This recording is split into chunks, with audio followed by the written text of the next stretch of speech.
Praise the Lord, ஹல்லேலூயா. கிறிஸ்துவுக்குள் பிரியமானவர்களே, இந்த அருமையான காலை வேளையிலும் தேவ சமூகத்துக்கு வந்தவங்க ஒவ்வொருவரையும் இயேசுவின் இணையற்ற நாமத்தினாலே அன்பின் வாழ்த்துக்கள். இந்த நாளிலும் உபாகமம் 23ஆம் அதிகாரம் 5வது வசனத்தை அடியேன் வாசிக்கிறேன்.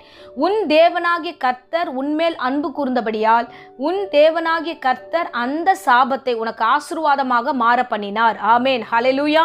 எத்தனை அருமையான வாக்குத்தத்தம் வார்த்தைகள் நமக்கு ஆண்டவர் கொடுத்திருக்கிறார் இந்த நாள்ல. இதனுடைய மேல் வார்த்தைகளை நான் வாசிக்கிறேன். உன் தேவனாகிய கர்த்தர் பீலேயாமுக்கு செவி கொடுக்க சித்தம் இல்லாமல். ஹல்லேலூயா. சோ இந்த பீலேயாம் யார் அப்படின்னா ஒரு தீர்க்கதரிசி. அவன் இஸ்ரவேல் ஜனங்களை சபிக்கும்படியாக பாலாக் என்ற ஒரு ராஜா கிட்ட இருந்து அவன் பணங்களை வாங்கி கொண்டு கேவலமான ஒரு கூலியின் பணத்துக்காக என்ன பண்றான், தன்னுடைய ஜனங்களை அவன் சபிக்கும்படியாக அவன் கடந்து வருகிறான். அதை கர்த்தர் அறிந்து என்ன அழகாய் சொல்லுகிறார் பாருங்க. அதுக்கு ஆண்டவர் சித்தம் இல்லாமல் அவனுக்கு செவி கொடுக்கவே இல்லை. அவன் போய் ஜெபம் பண்றான். நான் போய் உங்களை சபிக்க போறேன், நான் போய் உங்களை சபிக்க போறேன்னு பணம் வாங்கிட்டு அவன் இந்த காரியத்தை சொல்லிட்டே இருக்கான். ஹல்லேலூயா. பாருங்க, நம்மளுடைய தேவன் ரொம்ப நல்ல தெய்வம். நம்மை பத்திரமாய் பாதுகாத்துக் கொள்ளுகிறார். ஹல்லேலூயா. உங்களை இந்த வேளையில ஆண்டவர் ஆசீர்வாதமாய் வைத்திருக்கிறதுக்கு காரணம் என்னன்னா, ஆண்டவர் உங்க கூட இருக்கவே தான். ஆமென். இல்லைன்னா எத்தனையோ பேர் சாபம் கொடுத்துருப்பாங்க, எத்தனையோ பேர் நம்மளை சபித்திருக்கலாம், இல்லைன்னா தவறுதலா நம்மளை வழி நடத்திருக்கலாம், இல்லை நமக்கு விரோதமா ஏதாவது செஞ்சிருக்கலாம். ஆனா எதையுமே கர்த்தர் நம்ம கிட்ட விடவே இல்லை. ஹல்லேலூயா. பாருங்க, இந்த வார்த்தையில நம்ம வாசிக்கிறோம், அந்த சித்தம் இல்லை, ஆண்டவருக்கு சித்தமே இல்லை, அவனுக்கு செவி கொடுக்க சித்தமே இல்லைன்னு ரொம்ப திட்டமாய் சொல்லுகிறார். என்னாகும் 23ஆம் அதிகாரம் 24ஆம் வசனத்துல நம்ம பார்த்தோம் என்றால் ரொம்ப அழகான விஷயங்களை இந்த குறித்து நம்ம போட்டிருப்பாங்க. என்னன்னா, பீலேயாமை ஆண்டவர் தடுத்து நீ போய் அவர்களை ஆசீர்வதிக்கணும்னு சொன்னாரு. உடனே அவரால் ஒன்றும் பண்ண முடியல. அவர் கடந்து போகிறார். போய் அவன் இஸ்ரவேல் ஜனங்களை சபிக்க போகாம அப்புறம் போய் ஆண்டவர் அவங்களை ஆசீர்வதிக்கிறார். என்னால ஒன்றும் பண்ண முடியலன்னு சொல்லிட்டு அவர் ஆசீர்வதிக்க தொடங்குகிறார். ஹல்லேலூயா. பாருங்க, இஸ்ரவேலை ஆசீர்வதிப்பதே கர்த்தருக்கு பிரியம் என்று என்னாகும் 24ஆம் அதிகாரம் முதல் வசனத்துல சொல்லுகிறது. இவ்விதமாக நமக்கு விரோதமாக யார் எழுந்து வந்தாலும் ஆண்டவர் அவர்களுக்கு செவி கொடுக்க மாட்டார். ஹல்லேலூயா. சோ அவர்களை மாற்றி நம்மை ஆசீர்வதிக்கும்படியாக, அதுதான் அந்த வார்த்தை சொல்லுகிறது, சாபமாய் சபிக்கும்படியாய் வந்த பீலேயாமை ஆசீர்வாதமாய் சொல்லும்படியாக சாபத்தை ஆசீர்வாதமாக மாற்றினார். ஹல்லேலூயா. நம் தெய்வம் நல்லவர். இன்னும் அழகா வேதத்துல நமக்கு ஆண்டவர் நிறைய ரெஃபரன்ஸ் கொடுத்திருக்கிறார். பாருங்க, எபிரேயர் 10ஆம் அதிகாரத்துல 19-20வது வசனத்துல நம்ம வாசிச்சோம் என்றால், புதிய ஏற்பாட்டு காலத்துல கர்த்தர் அதை இன்னும் திட்டமாய் நமக்கு வெளிப்படுத்துகிறார். இரட்சகராக இயேசு கிறிஸ்து நமக்காக வந்தார்.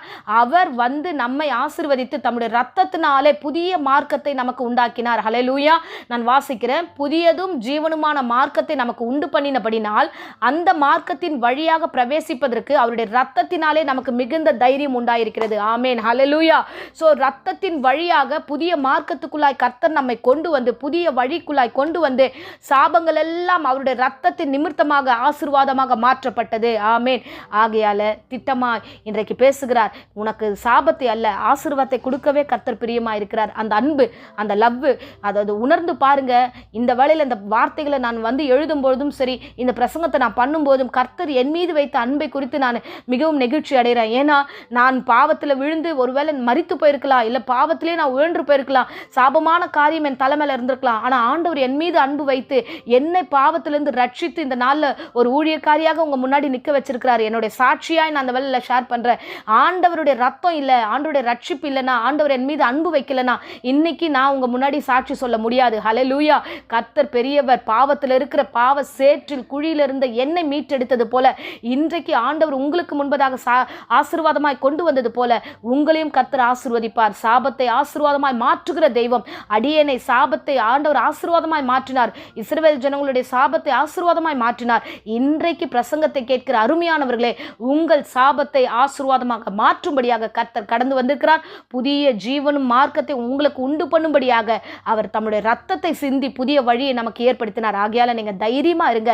யாரும் உங்களுக்கு ஒண்ணுமே பண்ண முடியாது. ஏன்னா, நம்முடைய இரட்சகராக இயேசு கிறிஸ்து நமக்கு காவலராக, நமக்கு தகப்பனாக, நமக்கு வழிகாட்டியாக, நமக்கு ஒரு நல்ல நண்பராக, ஒரு நல்ல லவரா நம்ம கூடவே இருந்து நம்மளை பத்திரமாய் பாதுகாத்துக் கொள்கிறார். ஆமென், ஹல்லேலூயா. உங்களையும் உங்கள் வீட்டையும் பாதுகாக்கிறதுக்கு வேற யாரும் தேவையில்லை. இயேசு ஒருவர் போதும், அவருடைய ரத்தம் ஒன்று போதும். ஆகையால நீ மிகுந்த தைரியமா இருந்து காரியத்தை நடத்துங்க. உங்களை கர்த்தர் ஆசீர்வதிப்பார். அவருடைய அன்பின் கரம் உங்களோடு இருக்கிறது. ஆமென். இப்பொழுதும் அடியேன் உங்களுக்காக ஜெபிக்கிறேன். அன்பு இரட்சகா, நீர் எங்கள் மீது பாராட்டின இந்த தூய அன்புக்காக நன்றி ஆண்டவரே.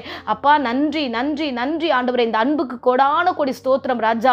அப்பா, பாவிகளை ரட்சித்து பரிசுத்த ஆவிக்குள்ளா எங்களை நடத்தி இம்மட்டும் பத்திரமாய் நடத்துகிறதற்காய் ஸ்தோத்திரம். எங்கள் மீது விழுந்த எல்லா சாபத்தையும் ஆண்டவரே உங்களுடைய ரத்தத்தினால ஆண்டவரே அப்பா அதை ஆசீர்வாதமா எங்களுக்கு கொடுத்தபடினாலே உமக்கு நன்றி. இந்த பிரசங்கத்தை சத்தத்தை கேட்ட ஒவ்வொரு பிள்ளைகளையும் ஆண்டவரே அப்பா, ஒவ்வொரு குடும்பத்தாரையும் ஆண்டவரே நீர் ஆசீர்வதித்து அந்த வீட்டை சுற்றி ஆண்டவரே இந்த பிரசங்கம் போகும்பொழுதே ஆண்டவரே சாபமெல்லாம் ஆசீர்வாதமாய் மாறுவதாக தொடர்ந்து காத்துக்கொள்வீராக. தேவ அபிஷேகம் வீடுகளில் தாங்கட்டும் ஆண்டவரே அப்பா கர்த்தாவே, அந்த வீடுகளை பிரவேசிக்கட்டும் ஆண்டவரே கர்த்தாவே, ஒவ்வொரு பிள்ளைகள் மீதும் தங்கட்டும், இவ்விதமாய் நடத்தும் அப்பா. விசேஷமா வியாதியோடு பலவீனத்தோடு யாராகிலும் இந்த வேளையில் இருந்தா எல்லா வியாதி பலவீனம் இயேசுவின் நாமத்தில் சபித்து கட்டுகிறேன். பூரண சுகமும் ஆரோக்கியம் நிரப்பட்டும், தொடர்ந்து வழிநடத்தும். இயேசுவின் நேற்று நாமத்தில் ஜெபிக்கிறேன் நல்ல பிதாவே, ஆமேன், ஆமேன். Praise the Lord. God bless you.